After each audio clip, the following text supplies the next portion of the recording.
carré.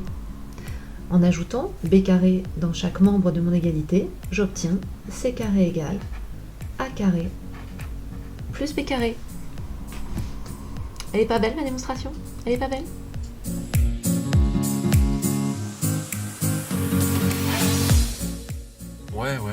Ouais, Claire, elle est pas mal ta démonstration, elle est pas mal, mais comment dire... j'ai quand même bien mieux, tu vois. Elle est impec, ma démonstration, puis en plus, c'est moi qui l'ai inventée, je suis quand même pas peu fier. Tu vas voir, elle est super simple, et puis très jolie. Donc tu as un triangle rectangle, de côté AB, d'hypoténuse C, et ce qu'on veut faire, c'est démontrer que l'aire du carré posé sur le côté A plus l'aire du carré posé sur le côté B, c'est égal à l'aire du carré posé sur l'hypoténuse. C'est ça le théorème de Pythagore. Donc cette figure s'appelle le moulin à vent. D'accord ? Donc si on démontre que l'aire du grand carré est égale à la somme des aires des deux autres carrés, on aura démontré le théorème de Pythagore. Alors il y a une chose que j'ai trouvée, c'est que, et qu'on peut démontrer facilement, mais je le ferai pas ici, c'est que si je trace les triangles qui joignent les carrés, ces trois triangles, ils ont la même aire, et ils ont la même aire que le triangle initial. Donc c'est-à-dire qu'ils ont tous une aire de 1/2 de AB. Ok ? Je te laisse le faire en exercice. Voilà.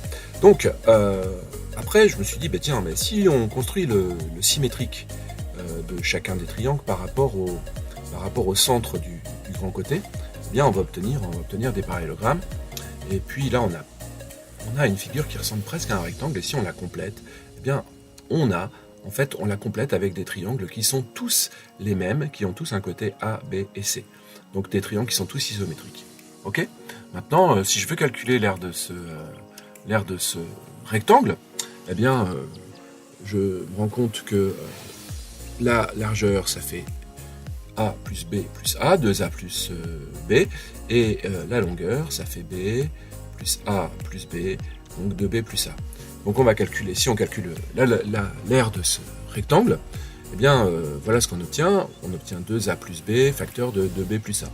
On développe, distributivité double, patati patata, on obtient 4AB plus 2A carré plus 2B carré plus AB. On réduit, 2A carré plus 2B carré plus 5AB. Ok ? Alors il y a une deuxième façon de compter l'aire de ce rectangle, c'est de dire que les pièces, on a des pièces, on a 3 carrés, et puis on a des triangles qui ont tous la même aire, qui ont une aire de 1/2 de AB.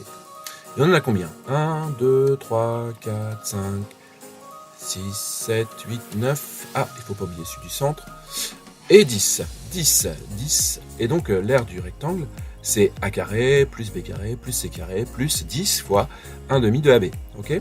Donc ça fait A carré, plus B carré, plus C carré, plus 5AB. Ok ? Donc ces deux aires sont égales, c'est le même rectangle.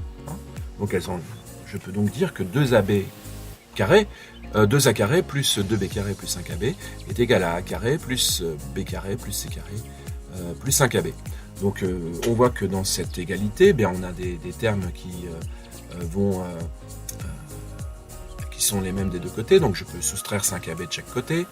Donc si je soustrais 5AB de chaque côté, puis je vais je peux soustraire A carré de chaque côté aussi. Donc ça fait A carré d'un côté, puis plus rien de l'autre.